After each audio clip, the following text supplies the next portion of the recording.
அன்பார்ந்த creativity YouTube channel பார்வையாளர்களுக்கு அஸ்ஸலாமு அலைக்கும் வரஹ்மத்துல்லாஹி வபரகாத்துஹு. இன்று 16/2/2025 அதினாம்பட்டினம் மேலத்தெருவைச் சேர்ந்த எனது நண்பர் மாஜித்தீன் அண்ட் அப்துல் காதர் இல்ல திருமணம்தான் இந்த காணொளியில் இருக்கின்றது. இறுதி வரை பாருங்கள்.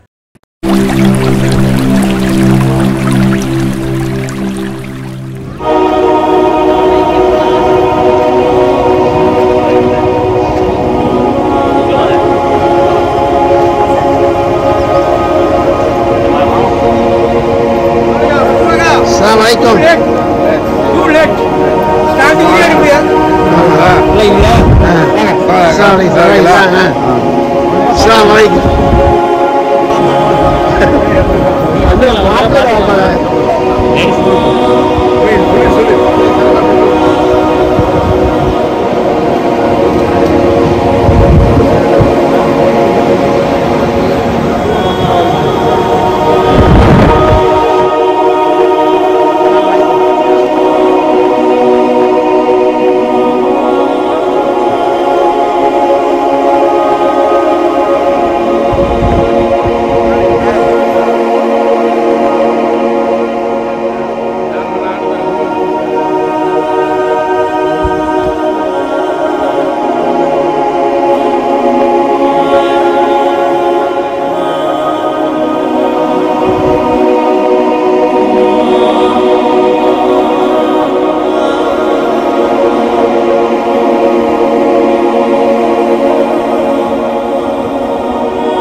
மதுரை மன்சூர் மதுரை இடத்துல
வந்தீங்கல்ல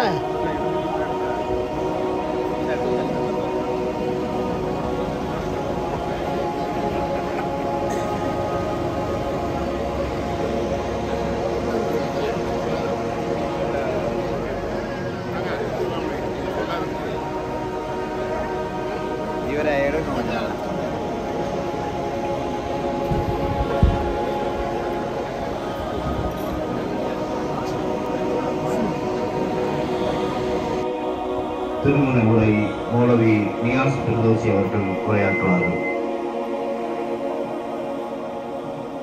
يصلح لكم أعمالكم ويغفر لكم ذنوبكم ومن يطع الله ورسوله فقد فاز فوزا عظيما. رب اشرح لي صدري ويسر لي أمري واحلل عقدة من لساني يفقهوا قولي. அனைத்து புகழையும் போற்றினேன். அகிலத்தை ஆளுமை செய்கின்ற அல்லாஹ் சுப்ஹானஹு வ தஆலா ஒருவனுக்கு உரித்தாக்கியவனாக அல்லாஹ்வுடைய ஸலாத்தும் ஸலாமும்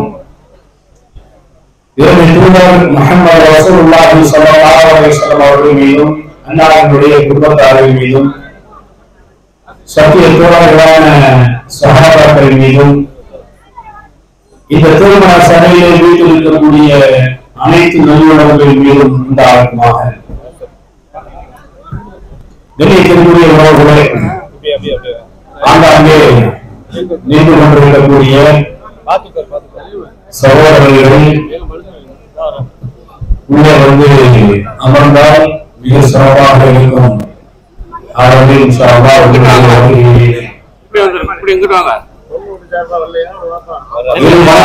இந்த திருமண விழாவிலே நாம் எல்லாம் வந்திருக்கிறோம். அல்லாஹ்வுடைய தூதர் முஹம்மது ரசூலுல்லாஹி ஸல்லல்லாஹு அலைஹி வஸல்லம் காண்பித்து தந்த ஒரு அழகிய மன விழாவிலே நாம் எல்லாம் அமர்ந்திருக்கின்ற இந்த நல்ல சந்தர்ப்பத்தில் ஒரு சிற்றுரை பெரும்பான்மையாக நடத்தப்படுகின்ற திருமண விழாக்கள் எல்லாம்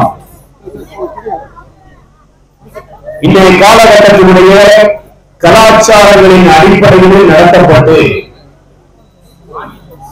பெரும்பான்மையான திருமணங்கள் திருமண முறிவு பந்தத்தில் நடந்து கொண்டிருக்கிற ஒரு நிலைப்பாட்டை பார்க்கிறோம். காரணம் என்ன? அல்லாஹ்வுடைய தூதர் முஹம்மது ரசூலுல்லாஹி ஸல்லல்லாஹு அலைஹி வஸல்லம்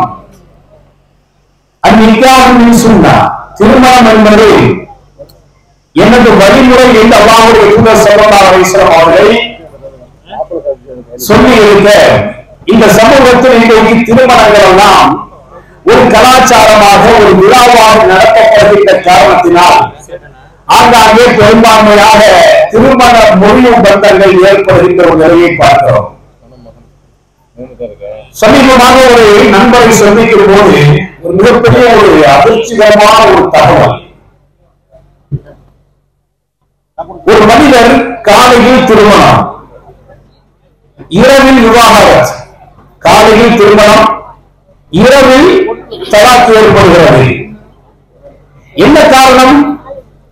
காலையில் நிக்காஹ் முடித்து செலவழித்து ஒப்பந்தங்கள் எல்லாம் முடித்து இரவில் திருமணம் விவகாரத்தில் முடிந்துவிட்டது, தலாக்கில் முடிந்துவிட்டது. காரணம் என்னவென்று பார்த்தால் அல்லாஹ்வுடைய தூதர் ஸல்லல்லாஹு அலைஹி வஸல்லம் எந்த சுன்னாவை இந்த திருமண பந்தத்தில் அறிமுகப்படுத்தினார்களோ அந்த சுன்னா அங்கே மீறப்பட்டது. இது எதற்காக நினைவுபடுத்துகிறேன் என்று சொன்னால், திருமணம் என்பதை கலாச்சாரமாக நினைத்து வாழ்வதற்குரியது அல்லாது. திருமணம் என்பது ஒரு இபாதத், ஒரு வணக்க வழிமுறை. நீங்கள் நடத்துகின்ற குடும்பவியல் அது ஒரு வணக்க வழிபாடு என்பதை நினைத்து நடத்தப்பட வேண்டும். அந்த திருமணம் ஏன் தலாக்கானது என்றால் அதற்குரிய காரணத்தை சொன்னார்கள். மணமகன் கருப்பாக இருக்கிறார், அந்த பெண்மணி முதலில் பார்க்கிறார். அல்லாஹ்வுடைய தூதர் சொன்னார்கள், திருமணம் முடிப்பதாக இருந்தால் நீங்கள் நேருக்கு நேராக சந்தித்து பார்த்துக் கொள்ள வேண்டும். அது திருமணத்தினுடைய சுன்னா. அங்கே பார்க்கப்பட்டது போட்டோக்கள் மட்டும்தான். போட்டோ எடிட் செய்யப்பட்டது, பெண்ணிடத்தில் மணப்பெண்ணிடத்தில் காண்பிக்கப்பட்டது, மணமகனை அழகாக காண்பிக்கப்பட்டது. அந்த மணமகன் எனக்கு ஓகே என்று பெண் திருமணம் முடிக்கிறாள். முதலிரவு அன்றைக்கு கணவனை பார்க்கிறாள். கணவன் போட்டோவில் காட்டப்பட்ட கணவனுக்கு மாற்றமாக இருக்கிறார். எனக்கு வாழ பிடிக்கவில்லை, தலா. எனக்காக இந்த சபையை அதை நினைவுபடுத்துகிறேன் என்றால், திருமண பந்தத்தை இபாதத்தாக நினைத்து வாழப்பட வேண்டும். மேலை நாட்டு கலாச்சாரமோ அல்லது அண்டை வீட்டுக்காரர்கள் வாழுகின்ற வாழ்க்கையோ அல்லது தொலைக்காட்சியில் சீரியல் நடத்துகின்ற அந்த நாடகத்தில் வருகின்ற வாழ்க்கையை போட்டு வாழ்வதல்ல இந்த திருமண வாழ்வு. அல்லாஹ்வுடைய தூதர் முஹம்மது ரசூலுல்லாஹ் ஸல்லல்லாஹு அலைஹி வஸல்லம் அவர்கள் காண்பித்த அடிப்படையில் இந்த திருமண பந்தம் இருக்கப்பட வேண்டும். திருமண பந்தத்தை பொறுத்தவரையிலும் அல்லாஹ்வுடைய அருளை பெறுகின்ற குடும்பமாக அந்த குடும்பம் திகழ வேண்டும். அப்படியானால் இன்றைக்கு திருமண பந்தத்தில் இணைகின்ற கணவனாக இருந்தாலும் மணப்பெண்ணாக இணைகின்ற அந்த பெண்மணியாக இருந்தாலும் இவர்களுக்கென்று ஒரு சுமை, ஒரு பொறுப்பு கொடுக்கப்படுகின்ற நாள் இந்த நாள். அல்லாஹ்வுடைய தூதர் அவர்கள் சொன்னார்கள், குல்லுக்கும் ராயின் வ குல்லுக்கும் மஸ்ஊலின் அன் ரஅயத்திஹி. உங்களில் ஒவ்வொருவரும் பொறுப்புதாரர்கள். உங்களுடைய பொறுப்புகள் குறித்து நீங்கள் நாளை மறுமையில் விசாரிக்கப்படுவீர்கள். அல்லாஹ் அக்பர். எவ்வளவு பெரிய சுமை அது! திருமணம் முடிக்கக்கூடிய மணமகனாக இருந்தாலும், இதுவரையிலும் திருமணம் முடித்து விட்டவர்களாக இருந்தாலும், இனிமேல் திருமணம் முடிப்பதற்கு தயாராக இருக்கக்கூடிய இளைஞர் சமூகமாக இருந்தாலும், இந்த ஹதீஸை தன்னுடைய நினைவில் எப்போதுமே வைத்திருக்க வேண்டும். எனக்கு அல்லாஹ் கொடுத்திருக்கக்கூடிய பொறுப்பை குறித்து நாளை மறுமையில் நான் விசாரிக்கப்படுவேன் என்றால், இந்த திருமண பந்தத்தை நீங்கள் எப்படி நடத்த வேண்டும் என்கிற வழிமுறை முஹம்மது ரசூலுல்லாஹ்வுடைய வாழ்விலே இருக்கிறார். முஹம்மது ரசூலுடைய வாழ்வுக்கு மாற்றமாக ஒரு திருமண வாழ்வை நீங்கள் வாழ்வீர்கள் என்று சொன்னால், அந்த வாழ்வு அல்லாஹ்வுடைய அபிவிருத்திக்கு அப்பாற்பட்ட நிலையில் வாழுகின்ற வாழ்வு என்பதை நினைவில் வைத்துக் கொள்ளுங்கள். ஒரு கணவன் தன்னுடைய குடும்பத்திற்கு பொறுப்புதாரனாக இருக்கிறார். அவனுடைய பொறுப்பை குறித்து நாளை மறுமையில் விசாரிக்கப்படுவான். உன்னுடைய மனைவிக்கு கொடுக்கப்பட வேண்டிய உரிமைகள் என்ன? அந்த உரிமைகளை அவர்களுக்கு கொடுத்திருக்கிறாயா? அந்த மனைவியினுடைய குடும்பத்தார்கள் அவருடைய தாய் தந்தைகளுக்கு கொடுக்கப்பட வேண்டிய உரிமை என்ன? அந்த உரிமைகளை நீ கொடுத்திருக்கிறாயா? ஒரு கணவனாக ஒரு மனைவிக்கு கொடுக்கப்பட வேண்டிய உரிமைகளை அறிந்து கொள்வது குடும்பவியல் வாழ்க்கையில் மிக அத்தியாவசியமானது. இன்றைக்கு பெரும்பான்மையான சமூகம் இளைஞர்கள் எல்லாம் திருமணம் முடிக்கிறார்கள். ஆனால் குடும்பவியலுடைய வாழ்வு குறித்து தெரியாமலே திருமணம் முடிக்கிறார்கள். அல்லாஹ்வுடைய தூதர் சொன்னார்கள், திருமண பந்தத்திற்கு பிறகு ஒரு பெண்மணி அவள் பொறுப்புதாரி ஆவாள். எதற்கு? கணவனுடைய பொருளாதாரத்திற்கும் கணவனுடைய குழந்தைகளுக்கும் கணவனுடைய இல்லத்திற்கும் அந்த பெண் பொறுப்புதாரி. அந்த பெண் தன்னுடைய பொறுப்பை உணர்ந்து இன்றைக்கு குடும்பவியல் நடத்துகிறார்களா என்றால், அவர்களுக்கு குடும்பவியல் என்றால் என்னவென்றே கற்றுக் கொடுக்கப்படாமலேயே திருமணம் நடத்தி வைக்கப்படுகிறது. அதனால் இருவரும் தன்னுடைய பொறுப்புகள், அந்த சுமைகளில் அவர்கள் மார்க்க கல்வி இல்லாமல் வாழுகிற போது அந்த குடும்பவியல் வாழ்வு அல்லாஹ்வுடைய அபிவிருத்திக்கு அப்பாற்பட்ட நிலையில் சென்று விடுகிறது. நாம் கவனிக்க வேண்டிய முதலாவது விஷயம். இரண்டாவது விஷயம் என்ன? இஸ்லாம் ஒரு குடும்பம் அபிவிருத்தி ஆக வேண்டும் என்று சொன்னால், குடும்பத்தில் இருக்கக்கூடிய பிரச்சனைகளை, குடும்பம் என்று சொன்னால் பிரச்சனைகள் இருக்கத்தான் செய்யும். பிரச்சனை இல்லாத குடும்பம் என்று சொன்னால் அது போலியான குடும்பம். ஒரு குடும்பம் என்றால் அது கணவன் மனைவிக்கு மத்தியில் பிரச்சனை இருக்கும், கணவனுடைய குடும்பத்தார்களுக்கு நமக்கு பிரச்சனை இருக்கும். இந்த பிரச்சனைகளை எல்லாம் அந்த 4 சுவற்றுக்குள் வைக்கப்பட வேண்டும் என்பதை இஸ்லாம் சொல்லி காண்பிக்கிறது. பாருங்களேன், நபி இப்ராஹிம் அலைஹிஸ்ஸலாம் அவர்களை தன்னுடைய மகனாரை சந்திப்பதற்காக போறாங்க. நீண்ட நெடிய ஒரு வரலாறு சுருக்கமாக நினைவுபடுத்துகிறேன். அந்த மகனார் வீட்டில் இல்லாத போது மருமகளிடத்தில் சென்று சந்திக்கிறார்கள். முதலாவது அந்த மருமகளிடத்தில் கேட்கிறாங்க, உங்களுடைய குடும்ப சூழல் எப்படிமா இருக்குது அப்படின்னு சொல்லி. அந்த பெண்மணி சொன்னாங்க, ரொம்ப சிரமமா இருக்கு, ரொம்ப கஷ்டமா இருக்குது. இப்ராஹிம் அலைஹிஸ்ஸலாம் அவர்கள் வெளியே போக சொல்லிட்டு போனாங்க, உன்னுடைய கணவர் வந்தால் வீட்டு வாசல் படியை மாத்தி போட சொல்லு. இப்ராஹிம் அலைஹிஸ்ஸலாம் அவருடைய மகன் வந்தார். அந்த பெண்மணி சொன்னாங்க, ஒரு முதியவர் வந்து விட்டு போனார், அவருடைய உங்களிடத்தில் ஒரு செய்தி சொன்னார். வீட்டு வாசற்படியை மாற்ற சொன்னார். அதற்கு என்ன காரணம் தெரியுமா? அவனுக்கு உன்னை தலாக் செய்து சொல்லி என்னுடைய தந்தை உத்தரவிட்டு சென்றிருக்கிறார் என்றார்கள். அந்த பெண்ணை தலாக் விட்டு மீண்டும் ஒரு திருமணம் முடித்தார். நீண்ட நாட்களுக்கு பிறகு மீண்டும் ஒரு முறை இப்ராஹிம் அலைஹிஸ்ஸலாம் அவர்கள் வந்தார்கள். அந்த பெண்மணி இடத்தில் கேட்டார்கள், உன்னுடைய கணவர் எங்கே? அவர் எங்களுக்காக சம்பாதிப்பதற்காக வெளியே சென்றிருக்கிறார். உங்களுடைய குடும்ப சூழல் எப்படி இருக்கிறது? கஷ்டமான சூழல், குடும்பத்துல கஷ்டம், ஆனால் வெளியே யாருக்கும் சொல்லவில்லை. அந்த பெண்மணி சொன்னால், அல்ஹம்துலில்லாஹ், குடும்பம் நன்றாக இருக்கிறார். இஸ்லாமிய சமூகம் படிப்பினை பெற வேண்டிய வரலாறுகள். எத்தனை சிரமங்கள் இருந்தாலும், கணவன் மனைவிக்கு மத்தியில சிரமங்கள் இருந்து சண்டைகள் இருந்தாலும் அதை வெளியே கொண்டு போயிடக் கூடாது. அந்த 4 சுவத்துக்குள்ள வச்சு நீங்க மறைச்சிட்டீங்கன்னு சொன்னா, இப்ராஹிம் அலைஹிஸ்ஸலாம் சொன்னார்கள், உன்னுடைய கணவர் வந்தால் அவரிடத்தில் சொல்லு, இந்த வாசற்படியை தக்க வைக்க சொல்லு. அபிவிருத்தி அங்கதான் இருக்குன்னாங்க. ஒவ்வொரு பெண்களுக்கு இஸ்லாம் அழகிய முறையில் சொல்லிக் கொடுத்தது. அல்லாஹ்வுடைய தூதர் முஹம்மது ரசூலுல்லாஹ் தன்னுடைய மகள் ஃபாத்திமாவை வளர்த்து அலி ரலியல்லாஹு அன்ஹு அவர்களுக்கு திருமணம் முடித்து கொடுத்தார்களே, ஃபாத்திமா அவர்களுக்கும் அலி அவர்களுக்கும் சண்டை வராமல் இருந்திருக்கிறதா? எத்தனை சண்டைகள் வந்தாலும் கணவருக்கும் மனைவிக்கு மத்தியில் வருகிற சண்டையை ஒரு தகப்பனாக அல்லாஹ்வுடைய தூதர் அவர்கள் மூக்கை நுழைத்து ஃபாத்திமாவிடத்திலே என்ன சண்டை என்று கேட்க மாட்டார்களாம். வரலாறுகளை பார்க்கிறோம். அப்படியானால் ஒரு தகப்பனாக, ஒரு தாயாக தன்னுடைய குழந்தையை புகுந்த வீட்டிற்கு, பிறந்த வீட்டில் இருந்து புகுந்த வீட்டுக்கு அனுப்பும் போது அவர்களுக்கு நீங்க கட்டாயமாக சொல்லிக் கொடுக்க வேண்டும். அந்த குடும்பத்தில் சென்றால் அங்கு உள்ள பிரச்சனையை ஒரு வாப்பா அம்மாவாக எங்களுடைய காதுக்கு கூட நீ கொண்டு வரக்கூடாது. ஒரு வாப்பா சொல்லி வளர்க்க வேண்டும். நீ கணவனுடைய வீட்டிலிருந்து என்னுடைய வீட்டுக்கு வருவதாக இருந்தால் உன்னுடைய கணவனோடு மட்டும்தான் வர வேண்டும் என்று சொல்லிக் கொடுத்து அனுப்பப்பட வேண்டும். இன்னைக்கு அப்படிப்பட்ட தகப்பன்மார்களை பார்க்கிறது ரொம்ப கஷ்டமா இருக்கு. கணவர் திட்டாரா, உனக்கு என்னமா தலையெடுத்தா, நீ வந்துருமா என் வீட்டுக்கு சொல்லிடுச்சு. அப்ப இஸ்லாம் அழகிய முறையில் சொல்லுகிறது, கணவன் மனைவிக்கு மத்தியில் இருக்கிற பிரச்சனையில நீ ஒரு 3வது ஆளா தலையை கொண்டு போவாங்க. அது பொண்ணுக்கு வாப்பா வந்தாலும் சரி, பையனுக்கு வாப்பா வந்தாலும் சரி, அவங்களுக்கு மத்தியில காலையில பிரச்சனை வந்து சாயந்தரம் சுமூகம் ஆயிடும். நீ தலையை கொண்டு போவாங்க. காரணம், இன்றைய காலகட்டத்தில் அவர்களுக்குரிய அந்த வாழ்வினுடைய அந்த ஹிக்மத்தை சொல்லிக் கொடுக்கப்பட வேண்டிய சூழலில் இன்றைக்கு இருக்கிறோம். மார்க்கத்தை எவ்வளவுதான் சொல்லிக் கொடுத்தாலும் இன்றைக்கு வாழக்கூடிய வாழ்வியல் சூழல் சொல்லிக் கொடுக்கப்படுவது மிக அத்தியாவசியமானது. அந்த அடிப்படையில் இந்த திருமண பந்தம் சிறந்த முறையில் விளங்க வேண்டுமானால், அல்லாஹ்வுடைய அருளை பெற வேண்டுமானால், 2வது விஷயம், உங்களுடைய குடும்பத்தில் நடக்கக்கூடிய விஷயத்தை உங்களுக்குள்ளே வைத்துக் கொள்ளுங்கள். 3வதாக அல்லாஹ்வுடைய தூதர் சொன்னார்கள், உங்களுடைய குடும்பம் சிறந்து விளங்க வேண்டுமானால் ஒரு கணவனாக நீங்கள் உங்களுடைய மனைவியை புரிந்து கொள்ளுங்கள் என்றார்கள். இங்க இருக்கிற எத்தனை ஆண்களுக்கு உங்களுடைய மனைவியை புரிந்து கொண்டிருக்கிறீங்க? உண்மையா ஒரு 90% என்னுடைய மனைவியை நான் புரிந்திருக்கிறேன்னு சொல்றவங்க கை தூக்கி பார்ப்போம். சபையில் ஒருவர் இருக்கிறார். ஆனால் குடும்பம் சிறந்து விளங்க வேண்டுமானால் ஒரு கணவன் தன்னுடைய மனைவியை புரிந்திருக்க வேண்டும். அல்லாஹ்வுடைய தூதர் அவர்கள் சொன்னாங்க, ஆயிஷா அம்மாவோடு புரிந்துணர்வு இருந்தது.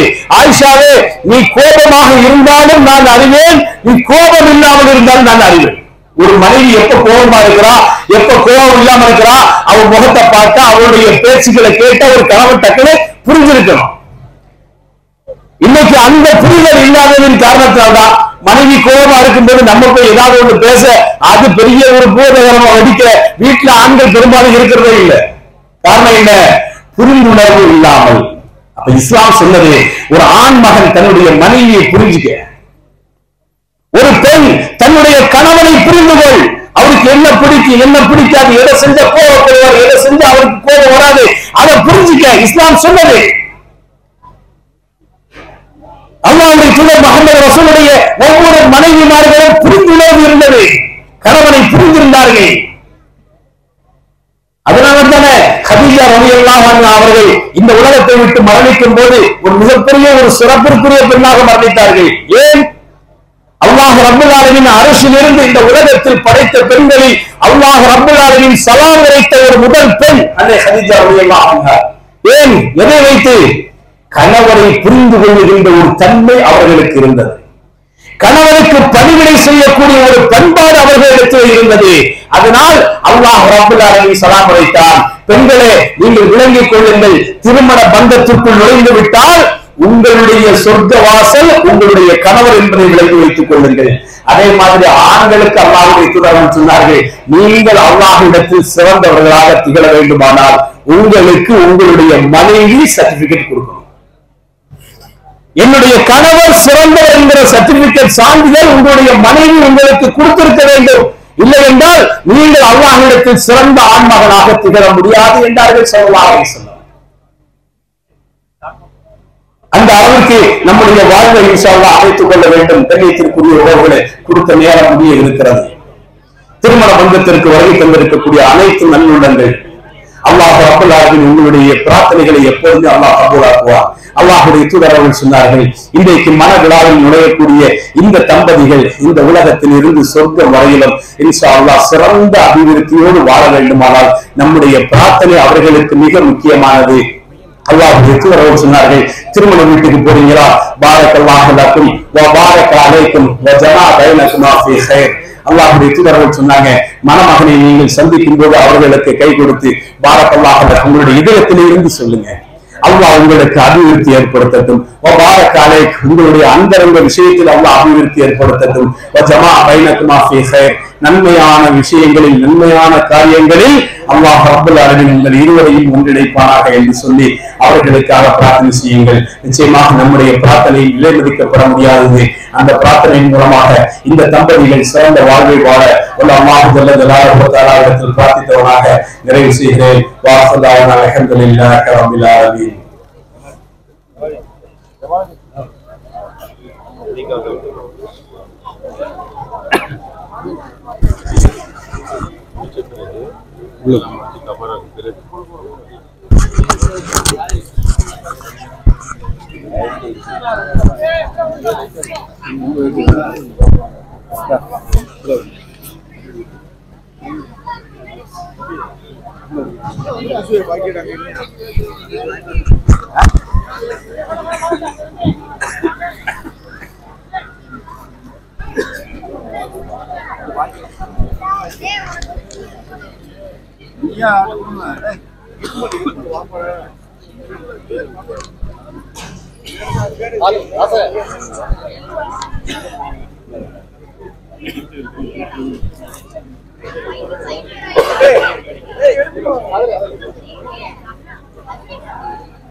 கையில வச்சுக்கோங்க.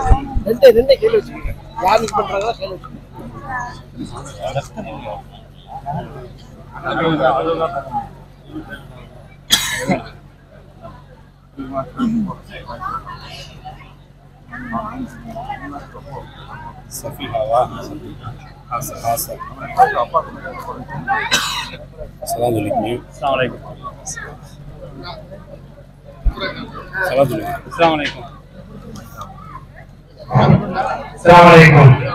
எனது மகள் ஏ சஃபிஹாவை 60 கிராம் தங்க நகையை மகராக கொடுக்கப்பட்டதின் பெயரில் எம் ஹாசராகிய உங்களுக்கு எனது மகளை திருமணம் முடித்து தருகிறேன். உங்களுக்கு சம்மதமா?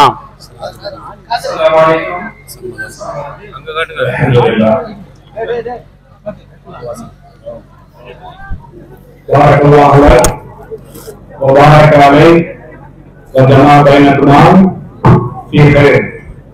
بارك الله لك وبارك عليك وجمع بينكما في خير. بارك الله لك وبارك عليك وجمع بينكما في خير.